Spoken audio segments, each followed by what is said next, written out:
We're glad to have you with us, and we hope you enjoy the story. Let's not waste any time. Let's begin. Brett has hunched over his desk, red pen poised above a stack of history essays. The clock on the wall ticked past 11 p.m. Another Friday night, sacrificed to his job. He reached for his coffee mug, grimacing at the cold dregs within. His elbow caught the edge of Marissa's purse, sending its contents scattering across the cluttered surface. "Damn it," he muttered, setting down his pen to gather the fallen items. As he swept his hand under the desk, his fingers brushed something plastic. He pulled it out, expecting a pen or perhaps one of Marissa's countless hair ties. Instead, he found himself staring at a white stick with 2 pink lines clearly visible in a small window. Brett's mind went blank for a moment, then kicked into overdrive. A pregnancy test. A positive pregnancy test. He sat back in his chair, test still clutched in his hand. Memories flooded back. The hopeful starts of IVF treatments, the crushing disappointments, Marissa's tears and his own tightly controlled grief. 3 times they'd tried. 3 times they'd failed. The last attempt had nearly broken them, financially and emotionally. Brett's eyes darted to the purse. Before he could talk himself out of it, he reached in and began rifling through its contents more thoroughly. There, tucked into her wallet behind her driver's license, he found it. An ultrasound image, dated just 2 days prior. His hand shook as he held the grainy black and white photo, a blob that would become their child. Their miracle. Brett's eyes stung with unshed tears. After everything, it had finally happened. Marissa must have wanted to surprise him. Well, 2 could play at that game. A plan began forming in Brett's mind. He'd wake up early, make Marissa's favorite blueberry pancakes. Maybe pick up some flowers from that little shop on the corner. They'd celebrate properly, make up for lost time. As Brett crawled into bed beside his sleeping wife, he felt lighter than he had in years. Their dream was finally coming true. Saturday morning arrived, pale sunlight filtering through the curtains. Brett eased out of bed, careful not to wake Marissa. He padded downstairs, mind already on pancake batter and the perfect cup of coffee. As he passed their home office, he heard Marissa's voice, low and urgent. Brett paused. She must have gotten up without him noticing. "I don't know what to do, Jen," Marissa was saying. Brett recognized her sister's name. "I can't keep lying to him." Brett's hand froze on the doorknob. "No, I haven't told Brett yet," Marissa continued. "How can I? You know how desperate he's been for a baby. If he finds out it's Nelson's..." The world tilted sideways. Brett stumbled back from the door, mind reeling. Nelson Haley, the drama teacher. Charismatic, handsome Nelson with his easy smile and effortless charm. I know, Marissa's voice drifted out. "I have to end things with Nelson, but you should see the way Brett looks at me now. He's so happy, Jen. I can't take that away from him." Brett found himself in the kitchen, not quite sure how he'd gotten there. The ingredients for pancakes sat accusingly on the counter. He mechanically began putting them away, movements wooden and unreal. His wife was pregnant, but not with his child, with Nelson's child, and she planned to pass it off as Brett's own. The egg slipped from Brett's numb fingers, shattering on the kitchen floor. He stared at the yellow yolk spreading across the tile. How fitting. His life, too, lay in pieces at his feet. Monday morning arrived with cruel inevitability. Brett moved through his morning routine in a daze, barely tasting his breakfast, hardly hearing Marissa's cheerful chatter about her plans for the day. The halls of Jefferson High School echoed with the usual cacophony of slamming lockers and adolescent voices. Brett nodded mechanically to passing students and colleagues, all the while scanning the crowd. There, at the end of the hallway, Nelson Haley held court, surrounded by a group of adoring drama students.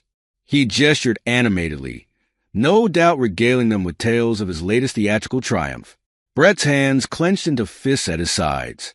He wanted nothing more than to march down that hallway and introduce Nelson's face to the nearest locker door. Repeatedly, But no, he couldn't. Not here. Not now. There was too much at stake. Brett forced himself to turn away, retreating to the relative safety of his classroom. He had a free period first thing, time enough to think, to plan. The school's ancient desktop computer wheezed to life. Brett's fingers flew across the keyboard, searching for information on paternity laws, Father's rights. The deeper he dug, the more his stomach churned. Without proof of paternity, he had no legal claim to the child. Marissa could simply name him as the father on the birth certificate, even if he later proved he wasn't the biological parent. The courts tended to favor the mother in custody disputes. Brett's eyes burned as he stared at the screen. He'd always played by the rules, done the right thing, and where had it gotten him? Cuckolded and facing the loss of a child that wasn't even his. A notification popped up on his screen, a reminder from their joint bank account. Brett clicked it absently, then froze. Large withdrawals. Thousands of dollars, siphoned off over the past 3 months. Right around the time Marissa must have gotten pregnant. The pieces clicked into place with sickening clarity. Money for a secret abortion, in case she decided not to keep it. A nest egg to run away with Nelson. Brett's mind raced. He needed more information, more evidence. He couldn't confront Marissa, not yet. Not until he had an ironclad plan. The bell rang, startling Brett from his thoughts. Students began filing in, chattering and laughing. Brett pasted on a smile, pushing down the bile rising in his throat.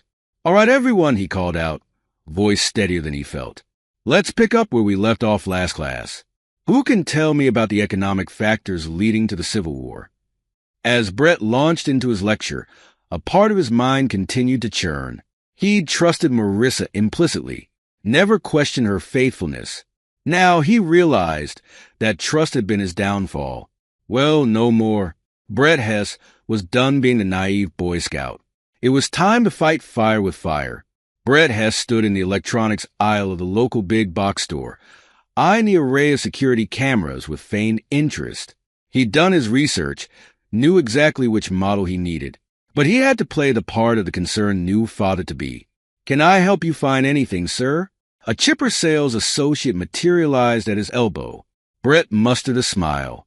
"Just looking at home security systems. My wife's pregnant, you know. Can't be too careful these days." The words tasted like ash in his mouth. His wife, pregnant, with another man's child. 20 minutes later, Brett left the store with a state-of-the-art security system. Cameras small enough to hide in plain sight, with crystal-clear audio pickup. Perfect for catching adulterers' wives in the act. Installing the cameras was almost too easy. Marissa never questioned his sudden interest in home security. She was too preoccupied with her own secrets, Brett supposed. The first day yielded nothing of interest. Marissa went about her usual routines, made a few work calls, watched some mindless reality TV. Brett was beginning to think he'd overreacted, that maybe he'd misheard that damning phone conversation. Then, on day 2, the cameras caught gold. Brett watched the footage with a kind of detached fascination. Marissa, curled up on the couch with a glass of wine, phone pressed to her ear. Her best friend Hope's tinny voice emerged from the speakers. "Still can't believe you're pregnant," Hope was saying. "How are you feeling?" Marissa sighed, taking a long sip of wine. "Honestly, terrified, guilty, excited. It's all mixed up. Have you told Brett yet?" "No." Marissa's voice was small. I can't. You know how much he wants this baby. If he knew it was Nelson's." Brett's hands clenched into fists, nails biting into his palms. He forced himself to keep watching. "You have to tell him, Risa," Hope urged. "The longer you wait, the worse it'll be." I know. It's just, you should see the way he looks at me now. Like I've given him the moon. How can I take that away from him?" The conversation devolved into more hand-wringing and rationalizations. Brett tuned it out, mind already racing ahead to his next move. He had proof now, incontrovertible evidence of Marissa's infidelity. But it wasn't enough. Not nearly enough. Brett's fingers flew across his keyboard, muscle memory taking over as he hacked into Marissa's email account. It wasn't difficult. She still used the same password for everything, their anniversary date. The irony wasn't lost on him. What he found made his blood run cold. Correspondence with an online lender, one with a reputation for being less than scrupulous. Loan applications with blatantly falsified information. This went beyond infidelity. This was fraud. Criminal activity that could land them both in serious trouble. Brett's mind whirred, weighing his options. Part of him wanted to confront Marissa immediately, to demand answers and force a confession. But the more rational part of his brain knew he needed to bide his time, gather more evidence, build an airtight case. With trembling hands, Brett composed an anonymous tip to the bank and local authorities, detailing the financial irregularities he'd uncovered. It felt like a betrayal, but he reminded himself Marissa had betrayed him first. He was just protecting himself now. The next day at school, a staff meeting was called. The principal's face was grim as she addressed the assembled faculty. As some of you may have heard, the state has announced significant budget cuts for the coming year, she began. I'm afraid this means we'll be facing some difficult decisions in the coming months. Layoffs may be necessary. A ripple of unease spread through the room. Brett's eyes darted to Nelson, noting the sudden pallor of the other man's face. Good. Let him sweat a little. As the meeting dispersed, Brett found himself cornered by Nelson. The drama teacher's usual easy charm seemed forced, his smile a touch too wide. Hey, Brett. I hear congratulations are in order, Nelson said, clapping him on the shoulder. Marissa must be over the moon. It took every ounce of Brett's self-control not to deck the man right there in the hallway. Instead, he forced a smile. Thanks, Nelson. We're both thrilled. Nelson's eyes flickered, a hint of guilt crossing his features. Listen, I was thinking. The drama club could really use a faculty advisor. Someone to help out with the administrative side of things.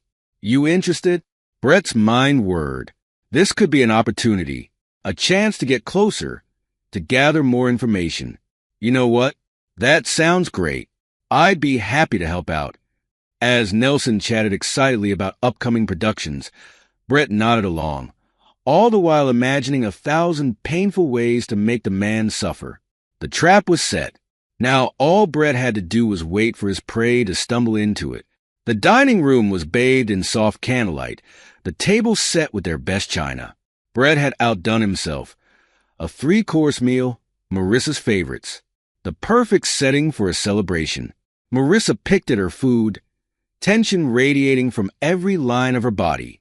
Brett watched her waiting. He'd given her plenty of opportunities to come clean over the past week. Now, it seemed, she'd finally worked up the courage. Brett, she began, setting down her fork. I have something to tell you. He arranged his features into a mask of concern. What is it, sweetheart? Is everything okay? Marissa took a deep breath. I'm pregnant. Brett let his fork clatter to the plate, arranging his features into a mask of joyful shock. What? Are you serious? He stood, pulling Marissa into an embrace. Over her shoulder, his eyes were cold and calculating. Oh my God! This is amazing! Brett exclaimed, voice thick with false emotion. When did you find out? How far along are you? He watched carefully as Marissa stumbled through her responses, noting every nervous glance, every hesitation. She was a terrible liar, really. How had he never noticed before? I can't believe it, Brett murmured, pressing a kiss to her forehead. After everything we've been through, it's finally happening. Marissa's smile was watery, guilt clouding her eyes. I know. It's a miracle. A miracle. Brett wanted to laugh, or maybe scream. Instead, he held his wife close, mind already racing ahead to the next phase of his plan.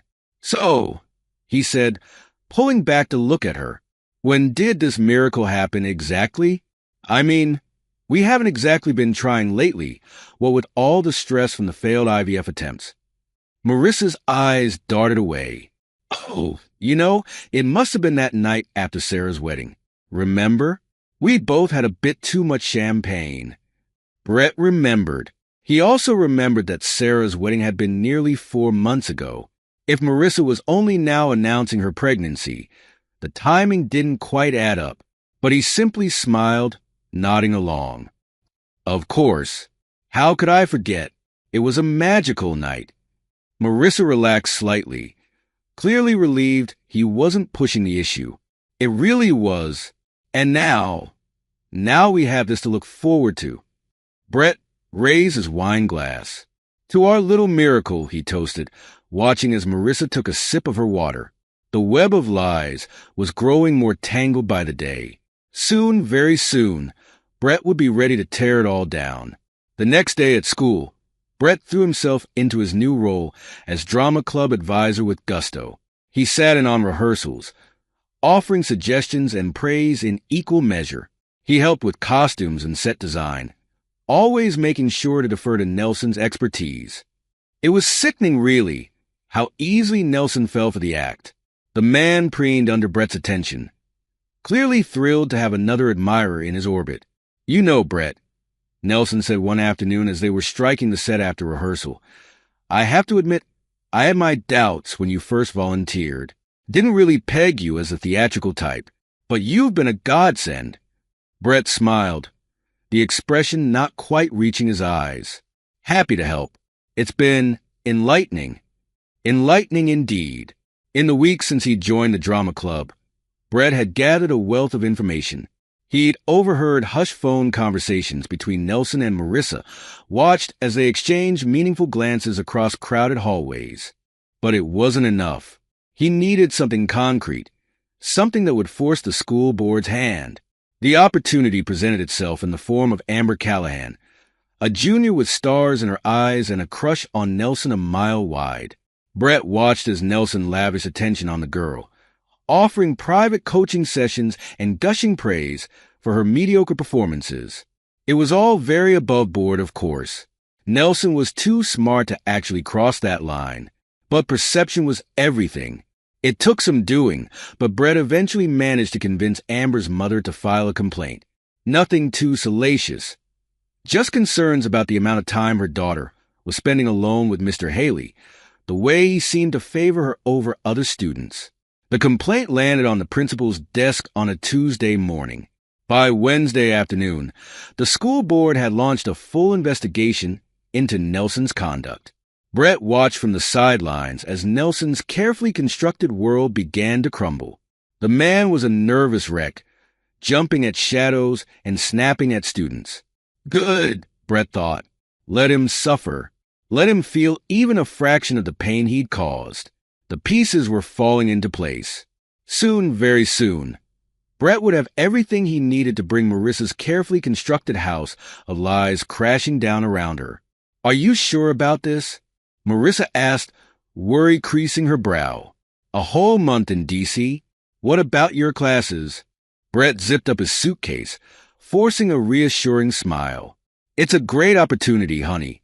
The school's already arranged for a long-term sub. And think how good it'll look for my tenure review." Marissa nodded, but the concern didn't leave her eyes. I'll miss you." For a moment, Brett almost faltered, almost believed the sincerity in her voice. But then he remembered the overheard phone calls, the secret smiles exchanged with Nelson in the school hallways. "I'll miss you too," he lied smoothly. "But it'll fly by, you'll see. And when I get back, we can start really preparing for the baby." Marissa's hand flew to her stomach, guilt flashing across her face. Right, the baby. Brett kissed her cheek, grabbed his bags, and headed out the door. But instead of driving to the airport, he made his way across town to a nondescript apartment complex. The place was small, sparsely furnished, but it would do. For the next month, this would be his base of operations. Brett set up his laptop, connecting to the feed from the hidden cameras in his house. Then he settled in to watch and wait. It didn't take long for Marissa to take advantage of his absence. The very next day, Nelson's car pulled into their driveway just after sunset. Brett watched, bile rising in his throat as Marissa welcomed her lover into their home, into their bed. Over the next few weeks, Brett meticulously documented every encounter, every hush phone call, every secret rendezvous. He compiled financial records, tracked suspicious transactions, built a case so airtight it would make a seasoned prosecutor weep with joy. And then, when he was sure he had everything he needed, Brett made his final move. It was child's play to track down Nelson's wife. Faith Haley was a well-respected pediatrician, her office just a few miles from the high school. Brett felt a twinge of guilt as he prepared the envelope. She was an innocent in all this, after all, but he squashed the feeling ruthlessly. Collateral damage was unavoidable in war.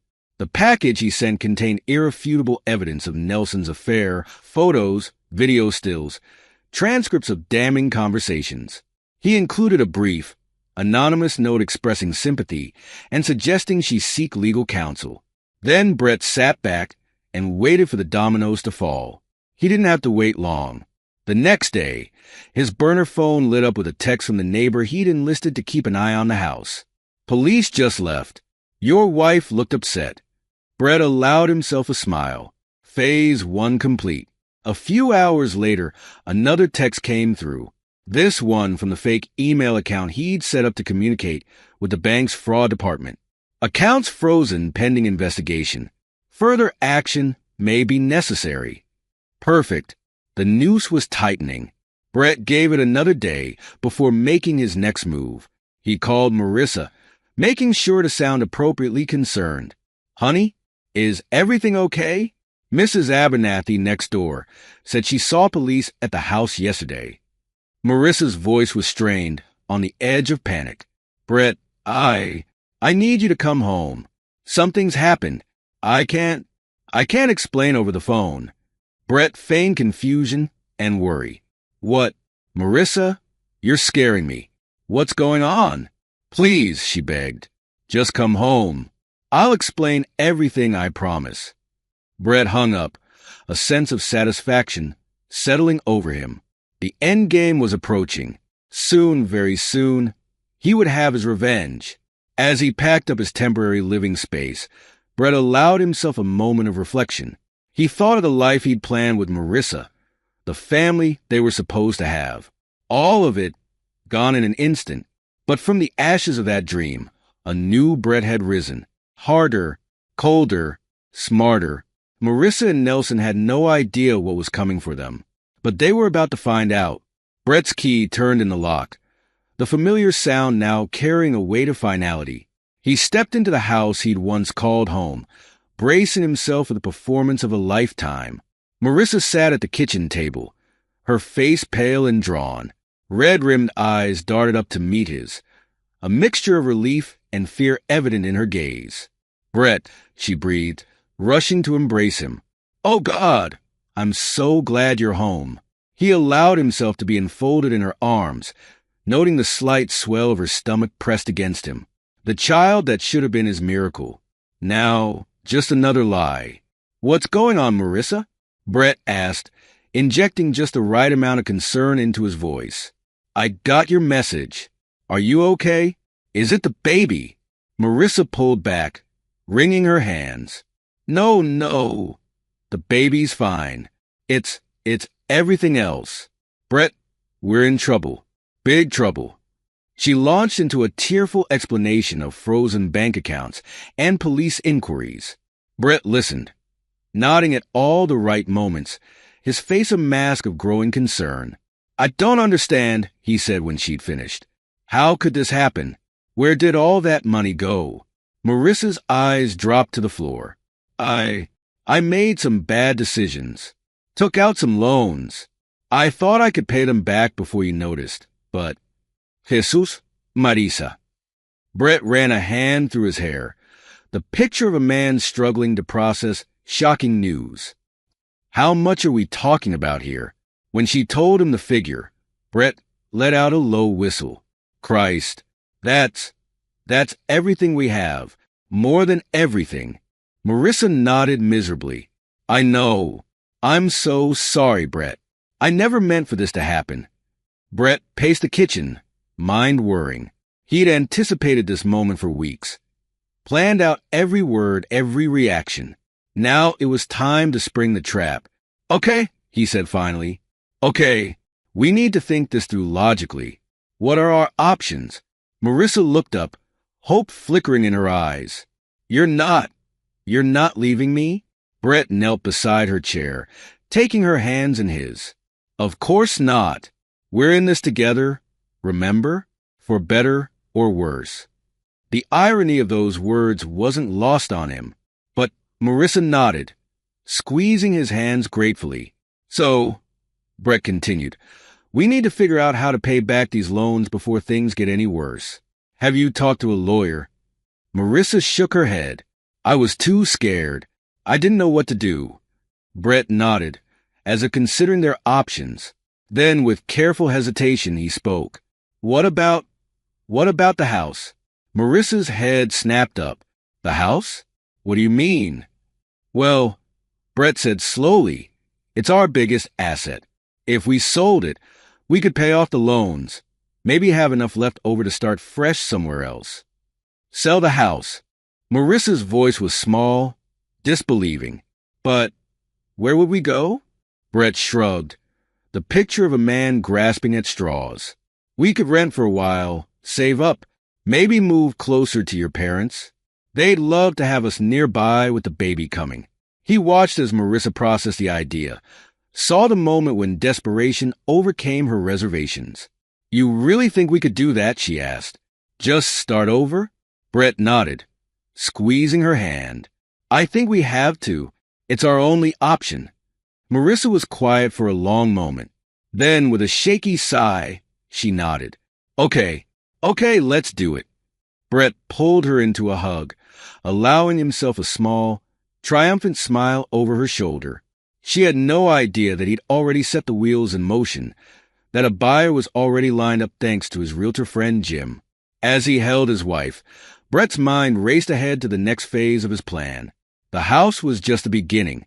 Soon, Marissa would lose everything, just as he had. Across town, in a tastefully decorated office, another scene was unfolding. Faith Haley, respected pediatrician and wife of Nelson Haley, sat across from her lawyer, a manila envelope clutched in white-knuckled hands. Are you sure about this, Faith? The lawyer asked gently. Once we file, there's no going back. Faith nodded, her jaw set in determination. I'm sure. I want him out of my life, out of my children's lives. The lawyer nodded, pulling out the necessary forms. All right then, let's begin the process of filing for divorce. We'll cite adultery as the grounds, naming Marissa Hess as the other woman. As Faith began filling out the paperwork, her hand shook slightly, but her resolve never wavered. Nelson had made his choice. Now he would face the consequences. Back at Jefferson High School, those consequences were already becoming apparent. Nelson sat in the principal's office, his usual charm nowhere in evidence as he faced the stern-faced members of the school board. Mr. Haley, the superintendent began, I hope you understand the seriousness of these allegations. Nelson nodded, sweat beading on his forehead. Of course, but I assure you, it's all a misunderstanding. I would never. Save it. The principal cut him off. We received multiple complaints about your conduct, Mr. Haley. Inappropriate behavior with students, misuse of school resources. The list goes on. Nelson's face paled. But that's not true. I've always been professional. We have no choice but to suspend you, pending a full investigation, the superintendent continued, as if Nelson hadn't spoken. Please turn in your keys and school ID. You are not to set foot on campus or contact any students until this matter is resolved. Do you understand? Nelson nodded numbly, his world crumbling around him. As he stumbled out of the office, he pulled out his phone, desperately scrolling to Marissa's number. But the call went straight to voicemail. Nelson was alone. The for sale sign stood stark against the manicured lawn, a tangible symbol of dreams destroyed. Brett watched from the window as a young couple toured the property, Jim the realtor gesturing enthusiastically. They seemed nice, Marissa said softly, coming to stand beside him. Do you think they'll make an offer? Brett nodded, allowing a small smile. Jim thinks so. Said they fell in love with the place as soon as they saw it. Marissa's hand drifted to her growing belly, a gesture that no longer inspired joy in Brett, only a dull ache of betrayal. It's a good home, she murmured. I hope they'll be happy here. Brett turned to face her, steeling himself for what came next. Marissa, we need to talk. She looked up, brow furrowing at his serious tone. What is it? Did something else happen with the bank? No, nothing like that. Brett took a deep breath. I know, Marissa, about everything. Marissa's face went pale. What do you mean? In response, Brett pulled out his phone, queuing up one of the damning videos he'd captured. Marissa's voice filled the room, discussing her affair with Nelson in excruciating detail. Marissa stumbled back, horror dawning on her face. Brett, I can explain. Don't. Brett's voice was ice. Don't insult me with more lies. He pulled a thick envelope from his briefcase, sliding it across the kitchen table. Divorce papers. I'm citing adultery and financial fraud. Marissa's hand shook as she opened the envelope. Brett, please, she begged. We can work this out. I'll end things with Nelson, I swear. We can raise this baby together, be a family. That's not my child. Brett cut her off. And you're not the woman I married, the woman I loved. Tears streamed down Marissa's face. I'm so sorry, she whispered. I never meant to hurt you. Please, Brett, give me another chance. I'll do anything. For a moment, Brett almost wavered. The pain in Marissa's eyes was real, her remorse seemingly genuine. But then he remembered the overheard phone calls, the secret smiles exchanged with Nelson, the utter betrayal of everything they'd built together. It's too late, he said quietly. I've already sold the house. Marissa's head snapped up. What? But we just put it on the market. How could you? Jim's been working on it for weeks, Brett explained. The couple outside? They're here to sign the final paperwork. Weeks. Marissa's voice was faint. You've been planning this for weeks? Brett nodded. Ever since I found out about your affair. About the baby. Marissa sank into a chair, her world crumbling around her. Where am I supposed to go? That's not my problem anymore. Brett's voice was devoid of emotion. I suggest you call Nelson. I'm sure he'd be happy to take you in. Oh, wait, he added with a cruel smile. He can't. He's been suspended pending an investigation into his conduct at school. Seems someone filed a complaint about inappropriate behavior with students. Marissa's eyes widened in realization. You did this. All of it. Brett shrugged. You made your choices, Marissa. Now you get to live with the consequences. He picked up his suitcase, already packed and waiting by the door. I'm leaving for California next month. I've accepted a position at a private school in San Francisco. California? Marissa echoed, her voice hollow. You're moving across the country? Fresh start, Brett said simply. Something we both need, I think. He paused at the door, looking back at the woman he'd once loved more than life itself. Goodbye, Marissa. I hope it was worth it. With that, Brett walked out, leaving Marissa alone in the empty shell of their former life. The courtroom was packed, a mix of curious onlookers and grim-faced lawyers. Marissa sat at the defendant's table, her once stylish clothes now ill-fitting on her 7 months pregnant frame. The judge's gavel came down with a resounding crack. Marissa Hess, you have been found guilty of loan fraud. Given the extent of your deception and the amount of money involved, this court sentences you to 3 years in federal prison to be served after the birth of your child. Additionally, your teaching license is hereby suspended pending further review. Marissa's shoulders slumped, the full weight of her actions finally crashing down upon her. As the bailiff led her away, she caught sight of a familiar face in the crowd. Nelson stood at the back of the courtroom, his own appearance a far cry from the dashing drama teacher he'd once been. unshaven, clothes rumpled. He looked like a man who'd lost everything, which Marissa realized with a sinking heart he had.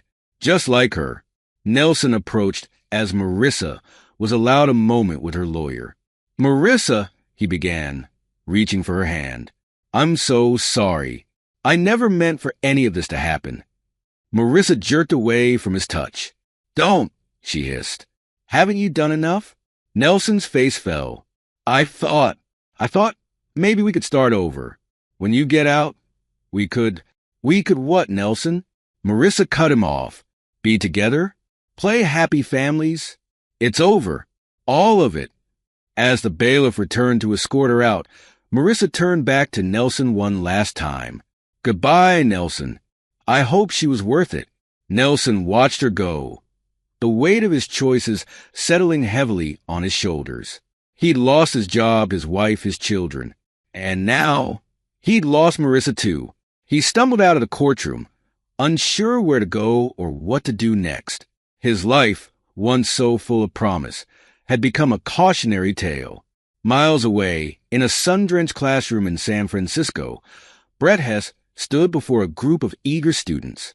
"All right, everyone," he began, a genuine smile on his face. "Let's talk about the Civil War. Who can tell me about the economic factors that led to this pivotal moment in American history?" As hands shot up around the room, Brett felt a sense of peace settle over him.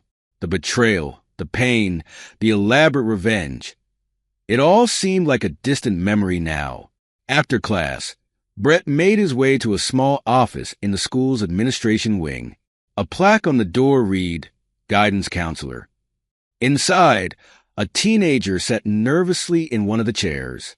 Brett smiled warmly as he took his seat. "So, Tyler," he began, "I understand you're interested in our school's mentorship program."